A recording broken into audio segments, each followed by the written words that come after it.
We are Rogue Media Sports. It is the pre-draft special Doomsday podcast. Ed Werder, Matt Mosley, Frito Nation Productions, the excitement over the draft. We sit here on Monday, and of course the draft gets going on Thursday, and Ed secured yet another big-name guest. And Ed, tell them what they've won in today's pre-draft special. They've won absolutely nothing. As it's an award we've given all of our guests, and I don't know. I think I think the best pre-draft guest we've had was Troy Aikman a couple of years ago when he was going to a lot of the quarterback pro days, and I guess it was the Lamar Jackson, Baker Mayfield, Sam Darnold, Josh Rosen draft, I believe it was. Yeah, it was all that group. And he gave some really fascinating insights that really withstood the test of time. And we'll see if our guest today has that same level of success and intellect and insight. And he certainly should. He's been on the practice field and on the sideline observing close up a lot of the players whose names are going to be called on Thursday night. All right, this is exciting, and the big reveal is coming next. Chris Gross, Mark Frito Friedman, please play the music.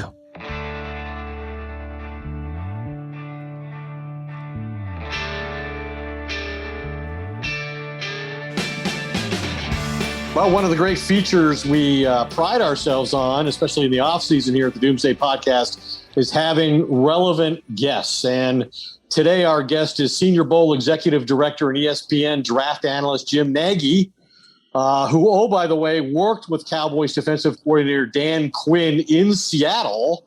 So that's an excellent point of view he'll be able to offer us as we talk about some of these potential draft picks that the Cowboys consider making as Dan Quinn puts together his first Cowboys defensive roster. But Jim's actually coming to us from the Louisiana Bayou because he's actually being driven by a Senior Bowl sponsor as he makes his way back home from a pro day that involved Jabril Cox, an LSU linebacker. And with the news about Sean Lee retiring today after 11 seasons, Jim,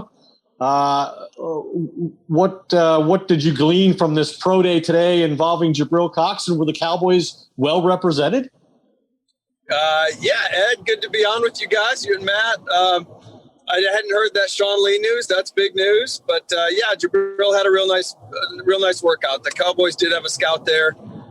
Caught up with him a little bit. He's a guy I've known for a long, long time in the profession. But Jabril had a nice workout. You know, he couldn't work out at the first pro day in Baton Rouge. He had a hamstring issue, so he got that right and came out today, ran. Most everyone had him in the high 4.5s, like right at 4.60, 4.61, somewhere in that range, and looked really good in the position drills. He catches the ball like a wide receiver. I mean, he's got really natural hands. So, you know, Jabril fits for what any team's looking to do right now in terms of finding that 3-down space linebacker. You know, he basically played a big nickel position when he was at North Dakota State. So, no, he's put on a nice show today, and we'll see where he goes on probably somewhere on Friday. I think the position, I think the expectation that the Cowboys have created, not only through the comments we've heard from Stephen Jones, their executive vice president of player personnel, but also added testimony from them allowing a franchise record 473 points last year, is that they're going to devote their premium picks when possible to defense. And I think their hope at this point, Jim, is that they'll get their pick, maybe of the first defensive player off the board, and at least the best defensive corner off the board, which most people think is Alabama's Patrick Surtain. But there are also people who think South Carolina's J.C. Horn is in the equation. And if they were to move down Caleb Farley, who's had an injury history to overcome, how do you evaluate those three players? Yeah, they're three good players. They all have length and size that Dan Quinn's going to want. I would add Greg Newsome from Northwestern. I think he's actually going to be the third corner to go. Just based off the medicals, Farley might slip out. of the first. I really think the decision comes down to Patrick Surtain or J.C. Horn. They're a little bit different, but they both have size. They both tested incredibly well. I think Patrick is a really disciplined player, plays exactly how they want to play their defense in Alabama. He stepped on campus, started 38 games, so obviously a smart guy, really good technician. If there's a little bit of a knock, it's playmaking ability. But I would, you say that out of one corner of your mouth, and then all you have to do is look at Marlon Humphrey a couple years ago, and that was the knock on Marlon coming out, was he couldn't find the football, he couldn't play the football. I don't think that's Pat Surtain's issue at all. Whereas J.C. Horn, hasn't been talked about quite as much, but brings a little bit different skill set. He's just hyper aggressive. If you like those in your face guys that love to challenge routes and jump routes and play with a lot of swagger, J.C. Horn's your kind of guy. So I think both would fit with what Dan's going to want to do there in Dallas. I mean, just going back to what we had in Seattle and guys like Richard Sherman and guys with length. And I know Dan's going to want guys that come up and support the run and are tough players. I mean, you can't play in that defense without that. So Pat Surtain's a really tough guy, and so is JC. So they're going to have two good options. I really think it could go either way. To me, it's a coin flip what Dallas does. It seems to me and Matt, I'll let you ask the next question. Oh, thanks. But it seems to me in the research I've done, and like I said, I've kind of concentrated on this position because that's my expectation in the first round is that the Cowboys will go there, and maybe they won't. But what I get a sense that most people see Surtain as a significantly safer, better, immediate prospect with fewer flaws than Horn. He's safe in the sense that, he's going to be a good player. But I think Horn's going to be a good player too. I don't think there's much risk involved with J.C. Horn. I really don't. Again, I think they're going to address that need with either of those guys, and it's going to work. It's going to be a significant upgrade from where they've been. It's going to give them a cornerstone piece that Dan's going to want moving forward in that defense. So, again, that's a good problem to have. It's nice when you got a run on quarterbacks early because obviously it pushes down a bunch of good position players. So it might be the first draft in the history where we don't have a defensive player go in those first 9 picks. And if Dallas is sitting there at 10 and they can pick the best one, that's a catbird situation. You mentioning Richard Sherman gets Ed so excited. That's one of his favorite players. And I could see his eyes light up a little bit. When you think about that 10 position, and what you just said was really interesting as far as who could be sort of pushed back down there. Some of the scenarios, people love to predict trades, and they have the Cowboys, could they move down to possibly 15? If they did that, Jim, do you sense that Horn, maybe not Surtain, obviously maybe Newsom's still there. Do you feel like you could move down 5 spots and then get one of those high level cornerbacks? Newsom's the one there at 15, and Surtain and Horn aren't there. I think he's got the best speed, and I would argue that with anybody. His transition skills are elite. So I would do that. I'm a big believer in trading back. We did that a bunch in Seattle. It's kind of what we believed in, stockpile picks. If you believe in how you've scouted it, believe in your staff, you're going to get good players. And especially in the second round, when you get in that 25 to 45 range, those are all really a lot of the same guys. So if they could move back 5 spots and add a couple picks on day 2, to me, that's worthwhile. Yeah, I think it's going to be fascinating to watch. And you're hearing the same thing we're hearing. Kyle Pitts, people are kind of laughing about Jerry falling in love with players. He did this with Johnny Manziel. There's always one player in particular that he falls in love with. And last year they had a great receiver in CeeDee Lamb fall to them.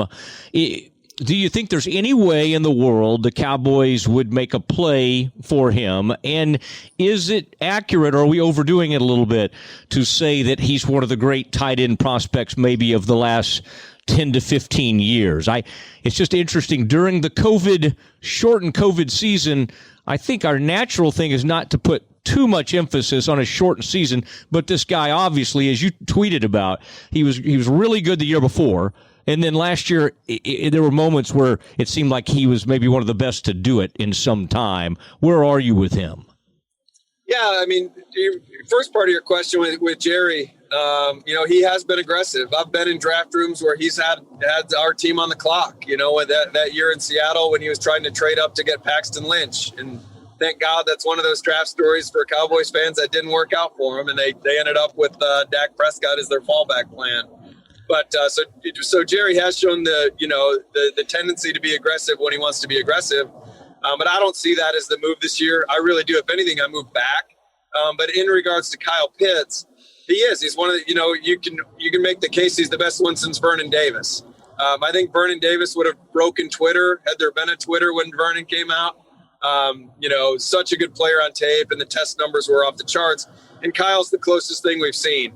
I think that where Kyle's been done a little disservice through this draft talk was that he's been lumped in as kind of a pass catcher. And I understand why people are doing that. They're trying to get him in the conversation with, the two Alabama receivers, Waddle and Smitty, and then Jamar Chase from LSU. So I get where that's come from. But it's doing Kyle a disservice in the sense that he can play the tight end position. You can put his hand in the ground and he can get people blocked. He's not one of these guys that just is a glorified big receiver like a Jimmy Graham. I mean, this guy's going to be more than just getting in the way as a blocker. So I don't think it's hyperbole to say he's the best one we've seen in the last 10, 15 years. As we talked about at the start, you made the point about all the quarterbacks and that they'll push defensive players down to teams who prefer that, such as the Cowboys.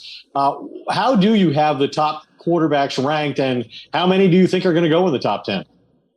Well, Ed, I like to stay away from rankings in my position. That's where I'm different than all the other ESPN guys. I have a Senior Bowl job that I need to be responsible for. So the whole ranking thing doesn't usually set well with schools and agents. So I like to stay away from that. But it's a good class, Ed. I totally appreciate your question. I think the first two that come off make a lot of sense. Yeah, I mean, Trevor Lawrence makes a ton of sense to Jacksonville. I've spent a lot of time on him. Met him a couple years ago at the Manning camp. He's more than mature enough to handle it for Jacksonville. Zach Wilson jumps off tape. I mean, he's a really, really easy tape evaluation. Other than there's the obvious quality of opponent that they won against at BYU this year. I get that part of it. But in terms of the physical stuff, the athleticism, arm talent, it's all there. And then the other three guys all bring something to the table. They're all very different, though. You could hear a case for all three guys. I think Mac Jones to San Francisco makes sense. He really does. I mean, the way he plays from the pocket and plays from the neck up, a lot of people are scoffing at that right now, and they're saying he's not athletic enough and he's a dinosaur. I don't believe that at all.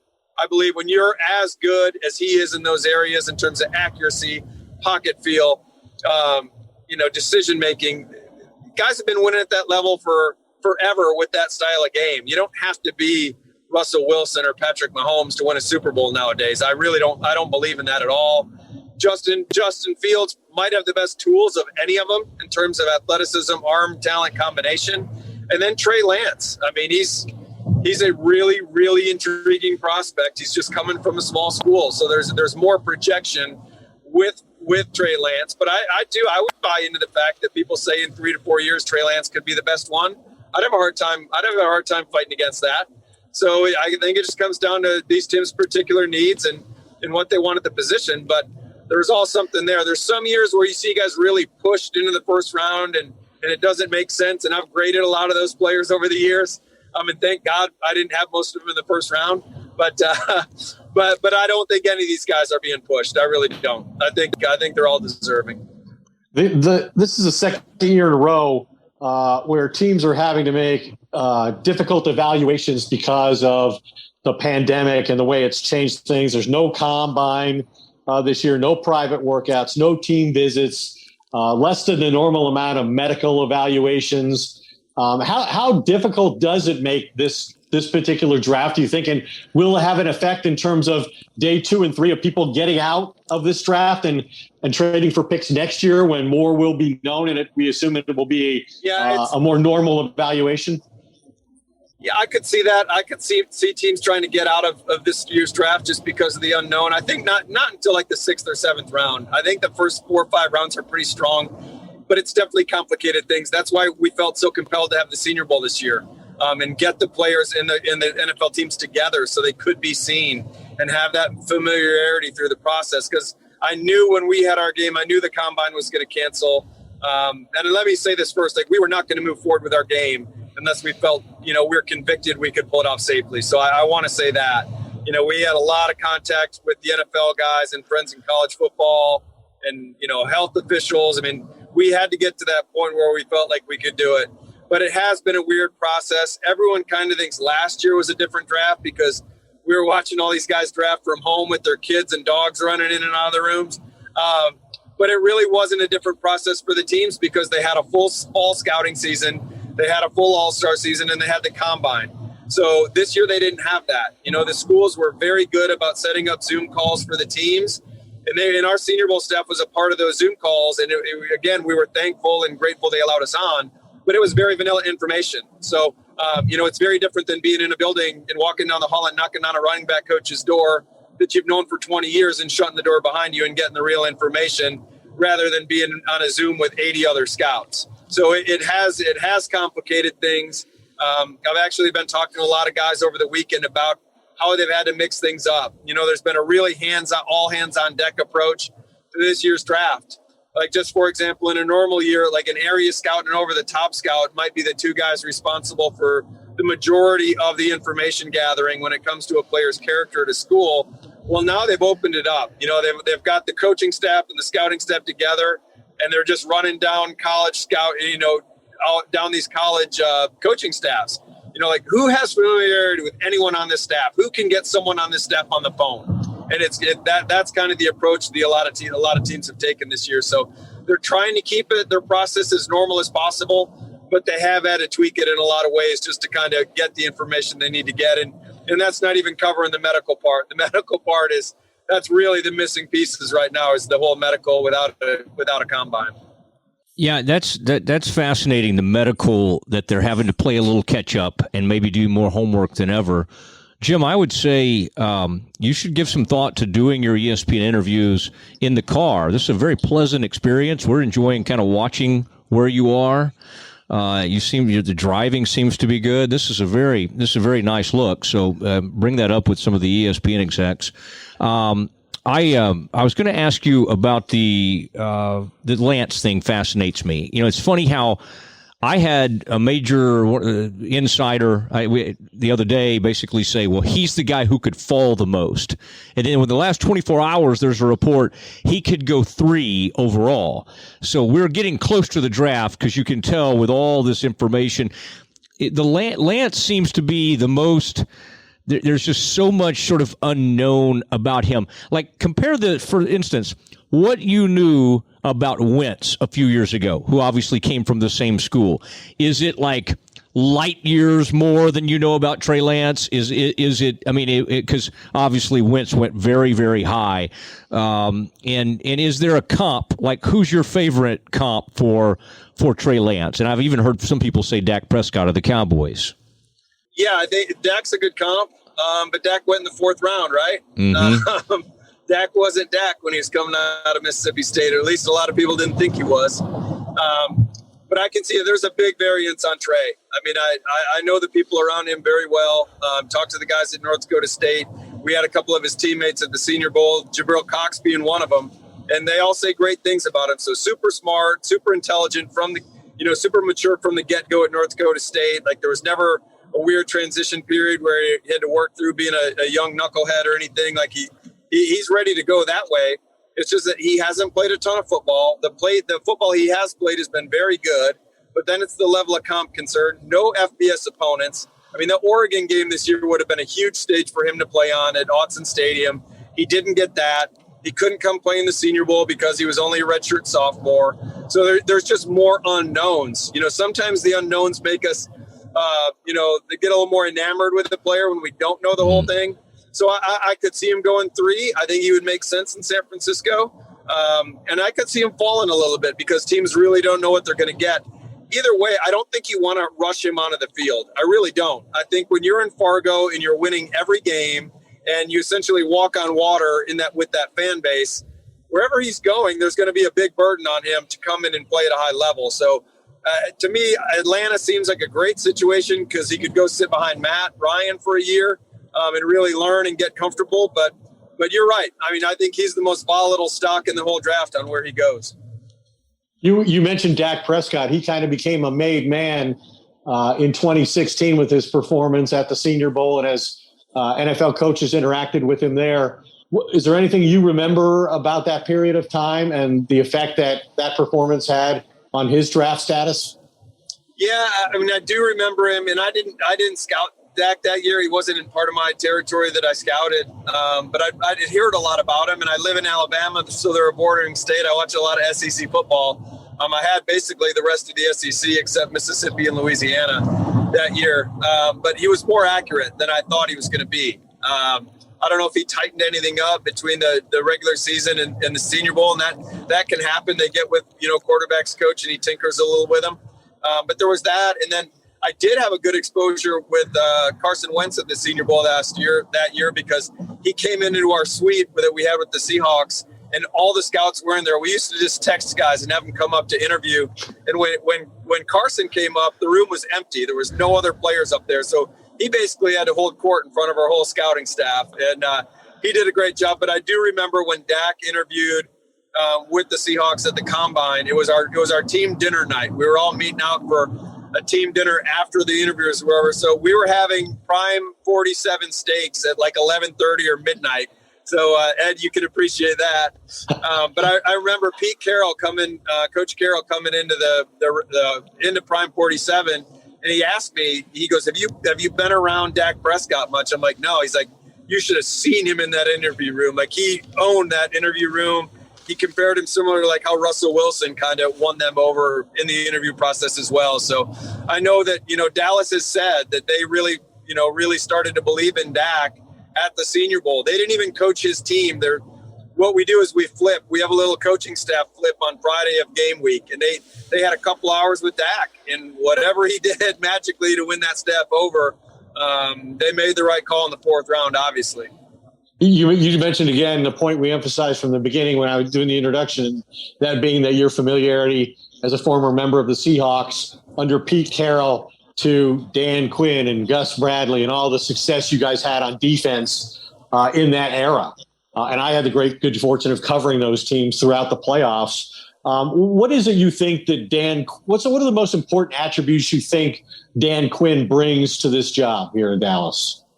He brings a ton of energy, and I know sometimes you hear that about coaches, but Dan's got so much juice, and it's so real. It's so genuine. It's not manufactured. I think players see right through guys that are, have like too much rah-rah, and it doesn't really jive. It doesn't seem real.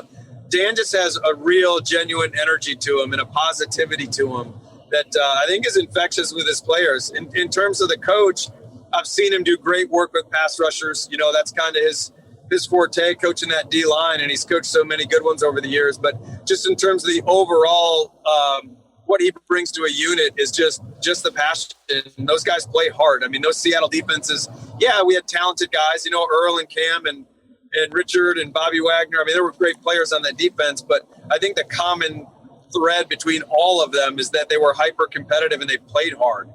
So I think Dan's going to get that out of his guys. And I think most importantly, he's going to target guys that have that.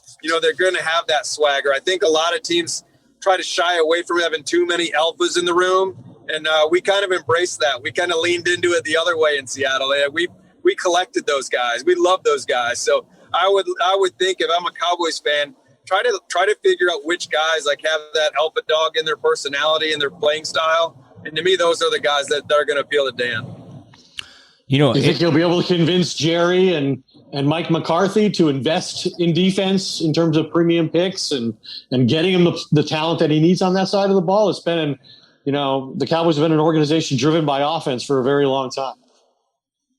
Yeah, I mean, again, you could see them continuing to load up on offense. I know they got some issues on the offensive line they haven't had in a long time, injuries last year and whatnot.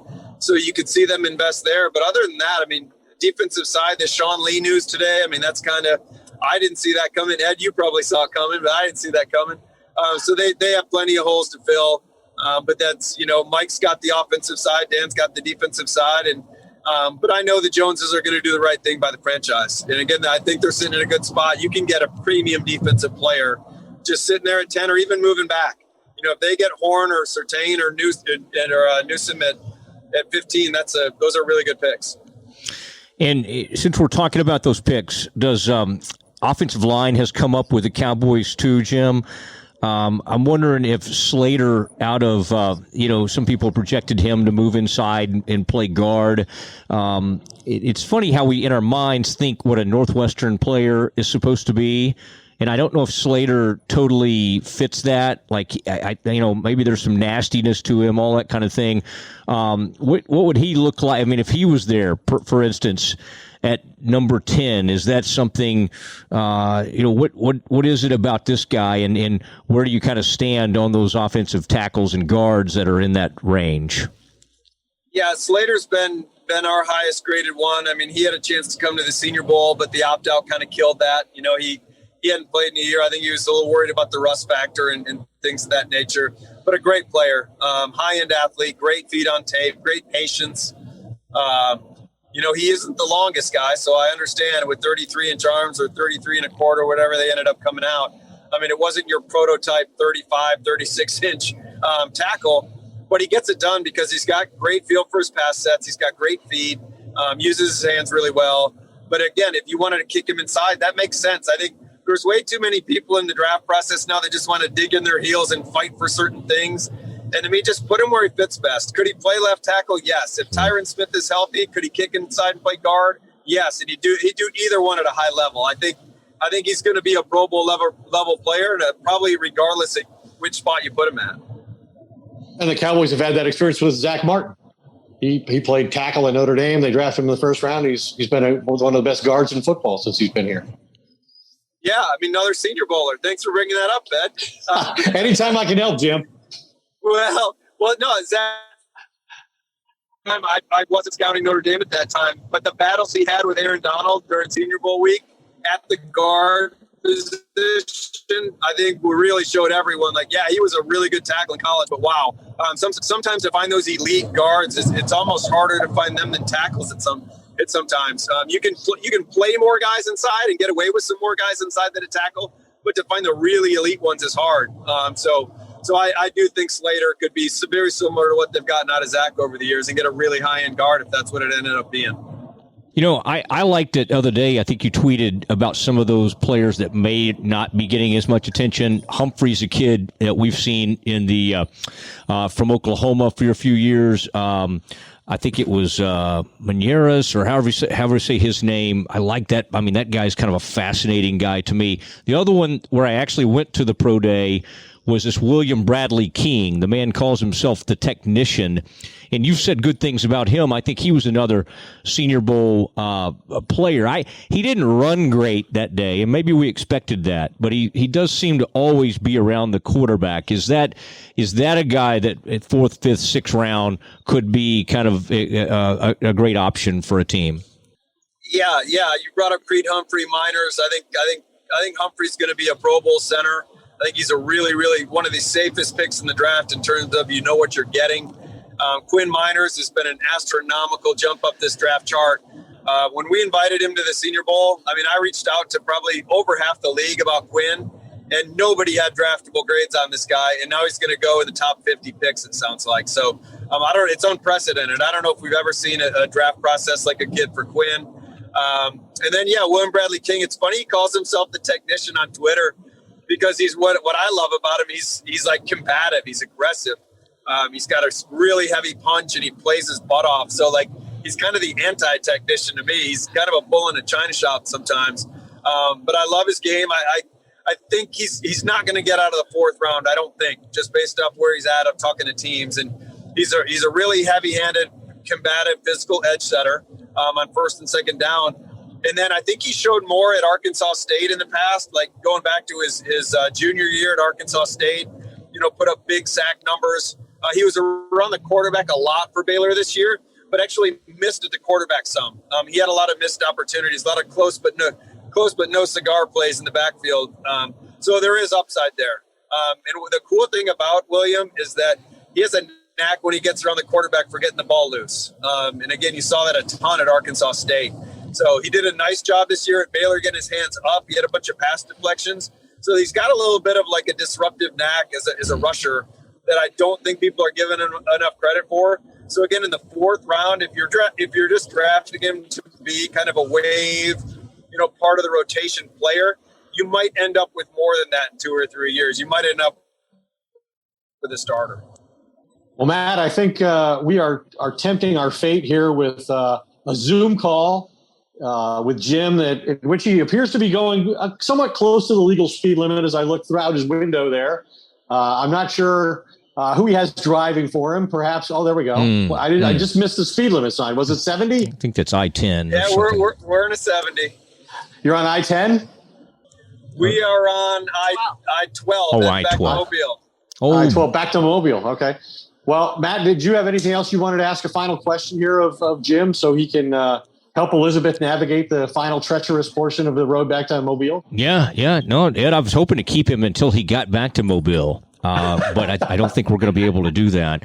But, Jim, it's a lot of fun. Really enjoy seeing you. Like the Senior Bowl. Send one of those lapel pins to Ed, and then he'll wear one for his appearances on ESPN if they allow him to do that. I like that. That's a very nice. His predecessor, Phil Savage, also worked with us up at ESPN. I was often on the set with him for our NFL Insider show, and he never offered me one of those fine-looking pins you're wearing.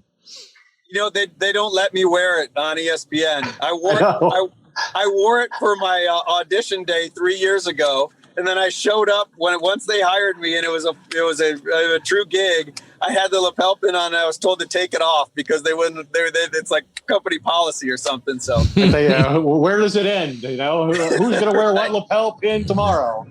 Right. I've had a few of those interactions myself. Well, I appreciate you guys having me on. This was fun. I really had fun with it.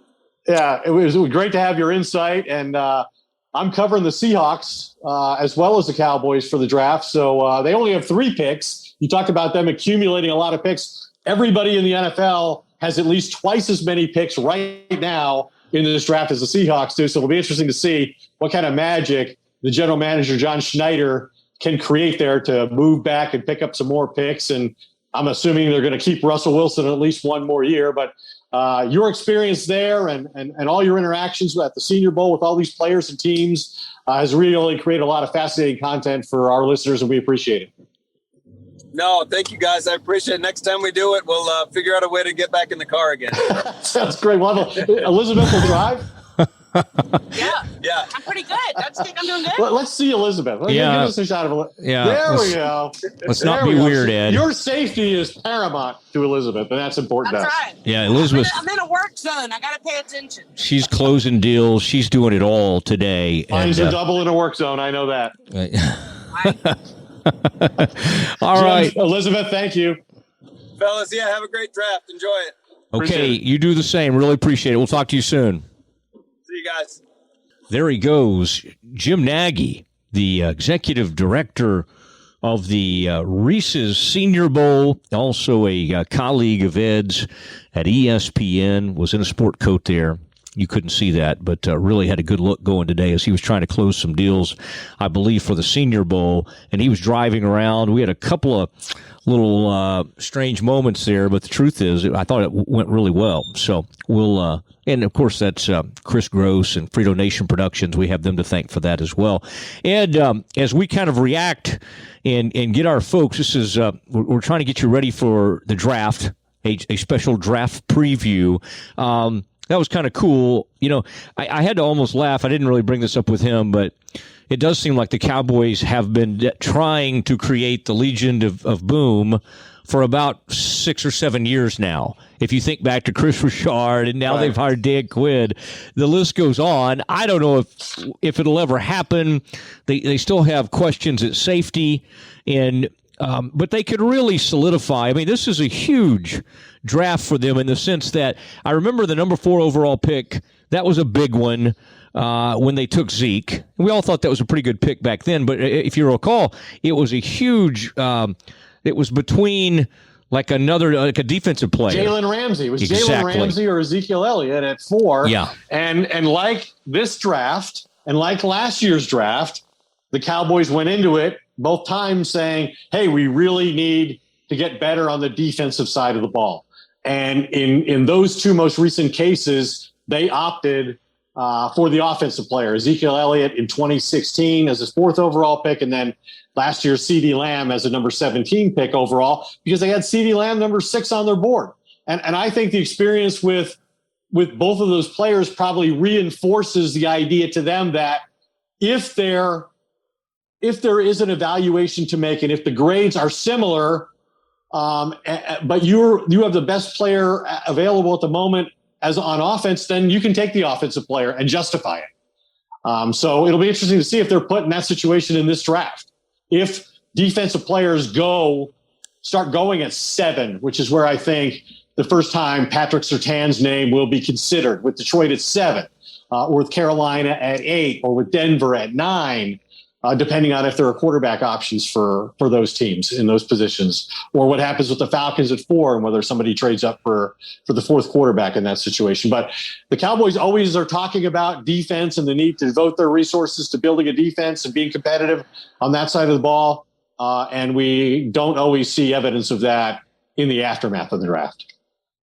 Yeah, I think so. You go in with a game plan, and then everything kind of goes to heck at some point. I also found it fascinating talking to Jim Nagy, Ed, the quarterback situation. And while the Cowboys aren't going to take a quarterback, these quarterbacks are, as Stephen Jones talked about the other day on his radio show, pushing players down to the Cowboys.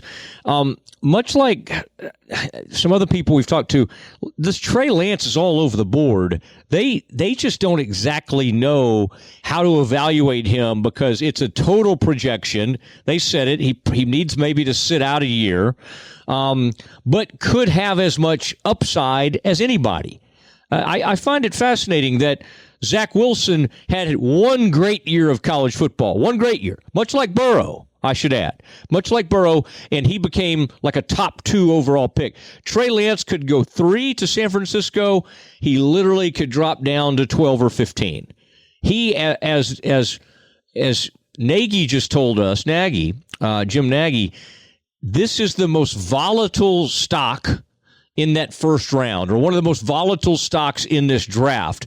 And I think, Ed, if there's a green room lingering situation like you and I witnessed years ago with Aaron Rodgers, it's going to be Lamar Jackson even more recently than that. Lamar, it happened with Geno, went all the way to the second round, and that was kind of a weird green room experience for as well. It's going to happen with Trey Lance if it's going to happen with any of these quarterbacks. It feels like, although Fields, we still don't know exactly where Fields is going to go. Right.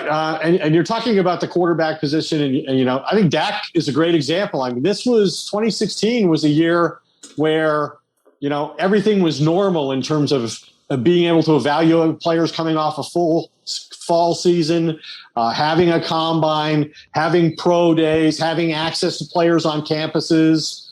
And yet the Cowboys drafted Dak Prescott only because they didn't get Paxton Lynch and they didn't get Connor Cook. And even when they did pick him in the 4th round, they thought he was a developmental project, right? He was going to be a backup. And instead, unbeknownst to them, he was going to start from week 1, and Tony Romo was never going to get a chance to win his job back again.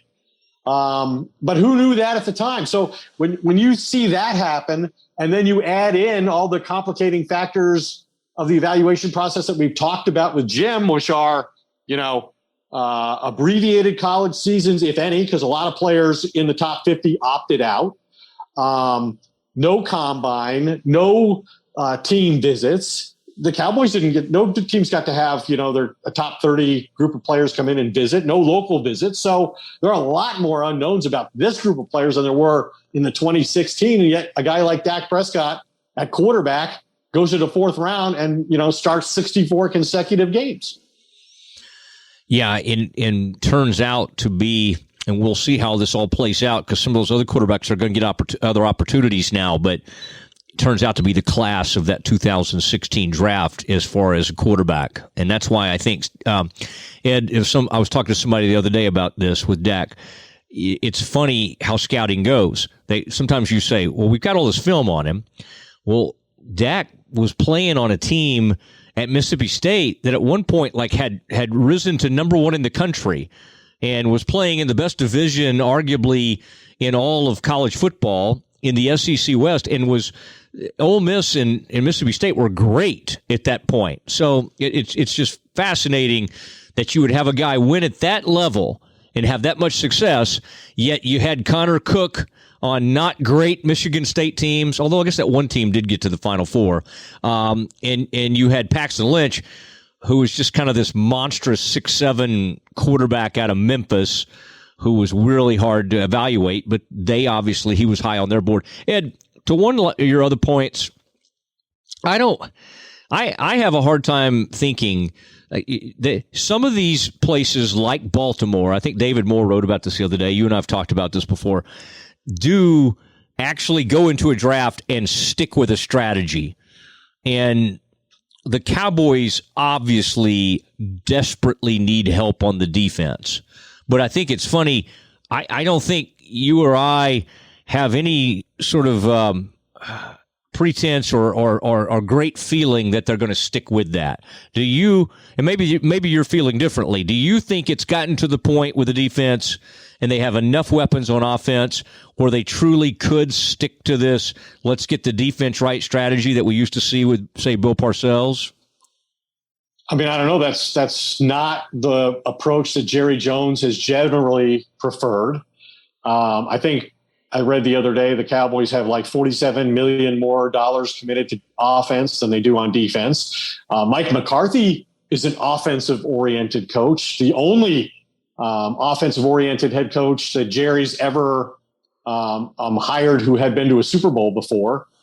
So it's hard to believe that. I think we're going to find out, what kind of influence Dan Quinn has on the ownership and on the coaching staff with Mike McCarthy, on Will McClay. I believe, and I said this on TV the other day, I think the Cowboys see themselves in terms of the team that they emulate. They see themselves as the Kansas City Chiefs. That's what they want to be. They want to be a dominant offensive team that is average enough on defense that they win. With great regularity and consistency like the Chiefs have. And so far, they haven't been able to be average on defense. That's been their problem for 25 years. They haven't been average on defense for the most part. So that's just not the way Jerry has generally built a team. Does giving up 473 points convince him that that's what he needs to do for the short term? Does the embarrassment for Mike McCarthy of having to fire the guy who gave him his first NFL head coaching job or his first NFL coaching job in Mike Nolan, firing him after one season, does that make the point to him about the importance of resurrecting and solving some of the problems that they have on defense with these premium picks? You would hope. And the fact that at least in the first round, it would seem like that's where the value is going to be for them. You would expect that if they truly believe in defense at all, that's a direction they'll go with this first pick at 10. All right. So you've researched very hard as you've kind of gone around the country and thought through all this thing, the cornerback position. I think we've heard, and I meant to ask Jim on. Let's get him right back on. We'll ask him again. But I the defensive line, is that what you're hearing, Ed?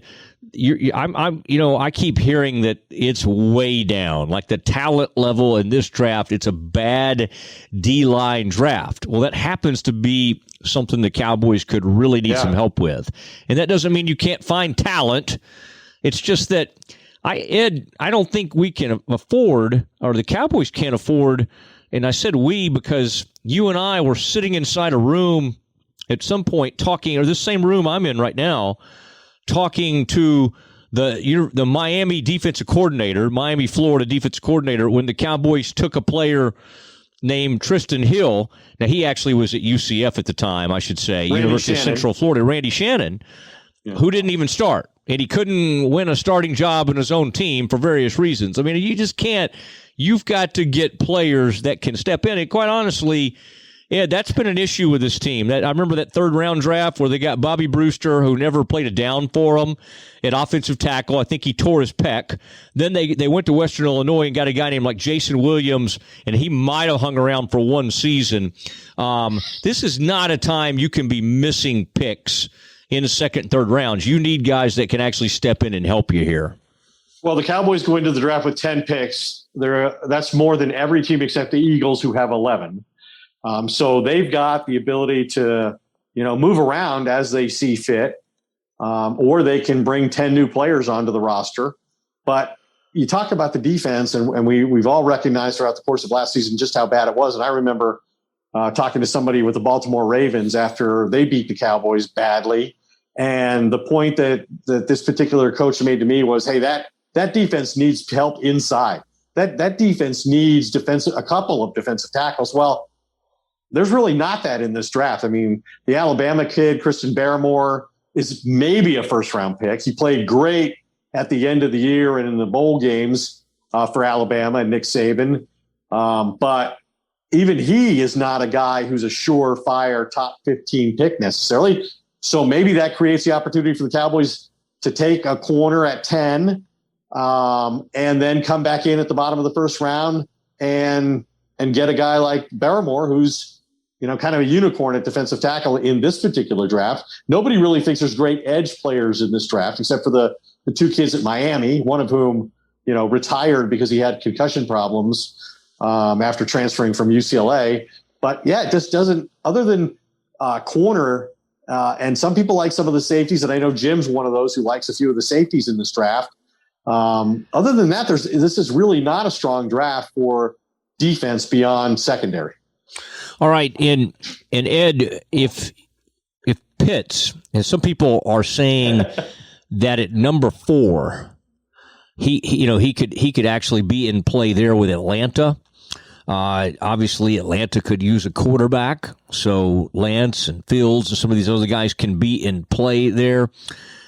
Let's say Pitts gets down there to 7 or 8, which who knows? Do you think Jerry can be disciplined enough to just kind of sit tight and let the game come to him, or does the excitement over a transcendent player get him into thinking about moving up? So you're talking about moving 2 or 3 picks to get a player that Mel Kiper said is the best tight end he's evaluated in the last 40 years? Yeah, to go from 10 to 8.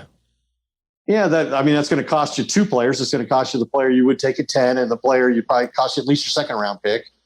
So it's going to cost you 2 players. Are you willing to give up 2 players to get a guy that, when Stephen Jones talks about him, he talks about the matchup problems he's going to create with the offensive players that they already have? Add that, and you've got, he mentions Rob Gronkowski in his prime with Tom Brady in New England. He mentioned George Kittle with the 49ers team that went to the Super Bowl 2 years ago, and he mentions Travis Kelce with the Chiefs. So that's the kind of player that they see him being. And I would question whether they could maintain their discipline and stay on defense if he got that tantalizingly close to him and the price to go up a couple picks was not what they view as a huge obstacle. And maybe that would be the right thing for them to do. It would depend on what kind of player he proves to be. Is he really that elite a player? Then you can justify it. I think they did the right thing last year when they took CeeDee Lamb at 17, even though when you looked at it, they really didn't need a wide receiver. They just committed to Amari Cooper. They have Michael Gallup on a rookie contract still. But yeah, I think if he is that kind of player and you only have to go up 2 places to get him, then I think there can potentially be justification for that if he helps you win. Because one of the ways that they justified taking Zeke over Jalen Ramsey was, hey, when you have a guy like Jalen Ramsey, he's going to have a big impact on your team, but they can throw away from him, right? He might only take 1 player out of the game. Well, we can give Ezekiel Elliott the ball 30 times a game if we want to. You can't stop us from giving Zeke Elliott the ball, and that's going to help our defense. And so they could easily say, hey, scoring more points and being more dominant on offense is going to allow us to play with the lead, force the opponent to be one-dimensional, and we can win that way. And so he helps us defensively in that regard. That's what they did with Zeke. They did, and it worked extremely well for a while, and it may have tapered off, and we don't know how much longer Zeke is with this team. At least one more season. And by the way, Ed, you said something about they have to give up. As you brought up with Jim Nagy, executive director of Senior Bowl and a colleague of yours at ESPN. I mean, those 2022 picks are premium, and they're going to know more about that. So, I mean, I guess you could get away with giving the 10 pick and a 2022 second rounder and a fourth rounder from 2022 and then keep your current. Some teams love that. Some teams love trading those future picks. Who would that be? Like Rams, teams like that put huge emphasis. Dolphins have been a little bit like that. Get it now and be willing to trade those future picks. Well, the Patriots have been one of those teams. And when you talk about the Cowboys trading back, I mean, the Patriots are a team people have in mind because they need a quarterback and they're at 15. Only problem is, Bill Belichick's never drafted a quarterback in the first round. The closest he came was Jimmy Garoppolo, and maybe he gets Jimmy Garoppolo back in the next few days if the 49ers draft Mac Jones, as I think most people expect at this point. But, yeah, I think they're going to have options to go both directions. And I just think Pitts is going to be too far away from them. I think he's going in the top, 5 or 6 picks, and I think it'd be too expensive for the Cowboys to move from 10 and abandon their defensive, philosophy about dedicating this draft to that side of the ball. Our right, Ed's going to be all over it, and as you said, be taking a long look at the Seahawks as well as the Cowboys. His expertise, our expertise here at the Doomsday Podcast. Ed, I'd be remiss if I didn't at least mention, and we mentioned it with Jim Nagy, but we probably ought to say a word about Sean Lee. I saw something you said on Twitter. I also echo some of your comments. I just thought he was a stand-up guy, win or loss, always accountable, and it is personally. He was a guy I just had a great relationship with and loved visiting with. Great perspective. I think we had him on at the Doomsday Podcast during training camps in the past. And if he wants to, I think he could probably have a really nice coaching career. He's just wired for football. It's hard for me to see him walking away totally from football. But really nice career, even though it was shortened and also just sort of undermined at times with injuries. But when the guy was right, he was an excellent linebacker for the Cowboys. So I think it was I thought it was a good second round pick for them, and I thought he was an extremely good person. Yeah, it's really unfortunate. He had an 11-year career, but he missed more than 3 full seasons with, all kinds of injuries. But what is it? There have been 7 games in Cowboys history where a defensive player had 20 or more tackles. And Sean Lee has 5 of those games, and he ranks 8th in franchise history in terms of total tackles, and averaged more per game than Darren Woodson, who's the franchise tackling leader and a member of the Ring of Honor. And I think that's the kind of career that Sean Lee would have had, a Ring of Honor worthy career, if not for the injuries. But he did have the injuries, and he wasn't a constant presence, and he meant an awful lot to them. The thing that struck me about Sean Lee was just how dedicated he was to the game and to his team. One of those years he suffered a season-ending injury very early in the year, and yet other players said, hey, they would come into the meetings and he would be in every meeting, at every practice, as if he was going to play that and prepare as though he was going to play that week, even though he knew he wasn't playing again the rest of the season. I mean, that's the kind of dedication that Sean Lee brought to the Cowboys and to the NFL. And to me, that's what will be synonymous with his career in Dallas beyond the injuries. All right, Ed, let's go on the record with our picks at number 10. I won't try to get you to make like all round by round coverage. Other people do that. We try not to do that, although we'll talk about the entire draft and give you a good recap after it's over. Ed, as we sit here taping this on a Monday, I'm very, very curious to get your take, and feel free to predict a trade down if you'd like, or a trade up. But who will you pick the Cowboys to take at 10? And of course, we will hold you to this. I will have the Cowboys taking the Alabama cornerback Patrick Surtain. I think everybody I've talked to distinguishes him above the other cornerbacks, including J.C. Horn, who I think would be a consideration if Surtain goes before they pick, or should they choose to move back, and they won't be able to move back very far and get him, in my opinion. But Surtain is one defensive coordinator in the NFL said he has the highest ceiling and the highest floor.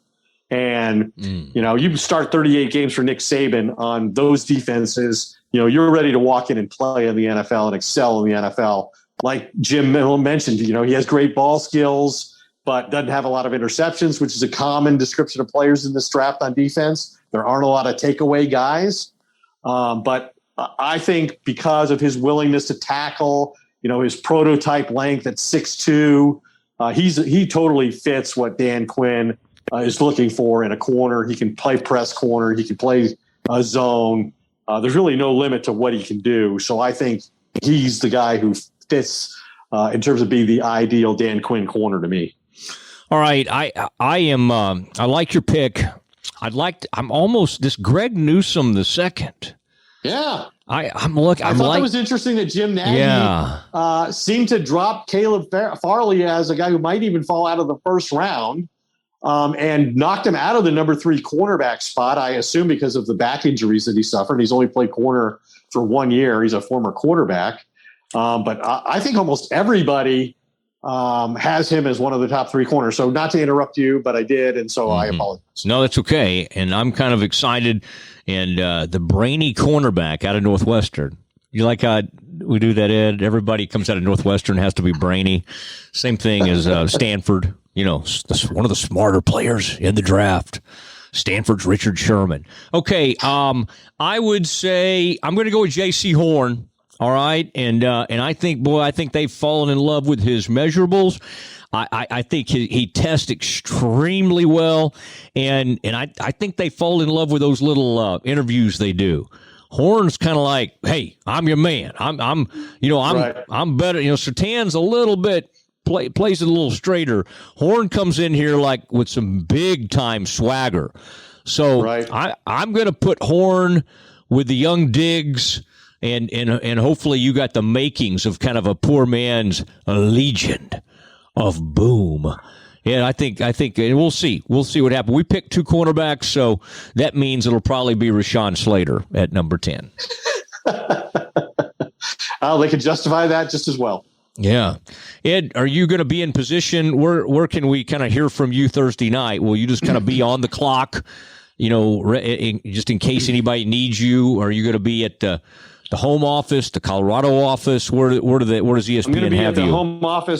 The home office here in the Dallas area. Okay. My primary responsibility is covering the Cowboys, but we all are assigned a handful of other teams. So I have, as I said, the Seahawks, the Arizona Cardinals, and the Broncos, in addition to so I've got 5 total teams. Okay. But obviously the emphasis will be on the Cowboys. And they actually liked the way the draft went last year, and the reporters being at their home offices and providing whatever insights were allowed, not only during the draft, but more so in the lead up to the draft and then following the draft on various ESPN shows like SportsCenter and all of our NFL live draft specials and so forth. So I don't know how much we'll get on during the draft. That's always a question. But I think you can expect that you'll see a lot of coverage of the Cowboys and some of these other teams, both before and after the actual event.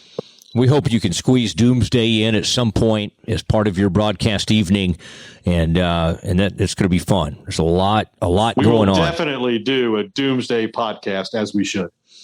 I really think the players should have to be there to accept their draft spot. Unlike Anthony Hopkins last night, really threw me off at the end of the Oscars. They decided to switch it up, and for the first time in many, many years, do Best Actor to end the evening's proceedings, and then Hopkins isn't even there. I mean, golly. Very frustrating, but Sir Anthony, good actor, did a good job in The Father. Ed, have you seen any of the Academy Award nominees? Had you seen any of those movies? Maybe Minari or The Father? Or I hate to tell you this, Matt, but I had an obligation, family obligation. It was Delilah's first birthday party yesterday. So I was in Colorado, and we were participating in those festivities. And the Delilah Izuno celebration merited our undivided attention. So I did not watch the awards show, the Academy Awards, and all the self-importance that goes with that. Well, happy birthday to Delilah, and I know Big Brother was very excited and got to see some good pics of that. I commented on Facebook, but Delilah turning 1, boy, it comes at you in a hurry. And Henry, Delilah continue to grow up, so congratulations on that. And Ed, that will conclude our Doomsday, our special pre-draft Doomsday podcast. And I appreciate you. Appreciate you flying back just in time to get this thing executed and then securing an excellent guest like Jim Nagy, the Reese's Peanut Butter Cup Senior Bowl. I don't know if they call it that or not, but it's called the Reese's Senior Bowl. Sorry, they're not specific about which candy might be involved. Okay, Reese's Pieces Senior Bowl. All right, Ed, appreciate you, buddy. All right, good to be on, and let's do it again in a day or two. Okay, man. I'll do as many of these as you want to. There he goes. Once they pick. Oh, okay. I was going to say, I thought we had another preview. I didn't mean another preview. I meant an overview or a reaction to their first round pick or whatever they do. That's what I meant. Mel Kiper on line 2. All right. It is the Doomsday Podcast. Ed Werder of ESPN. Matt Mosley, sort of ESPN. Frito Nation Productions. KG. Doing the twisted and tweaking, and then great to see Frito Friedman surviving all sorts of health issues to come back in a blaze of glory. It is the Doomsday Podcast. Good night, everybody.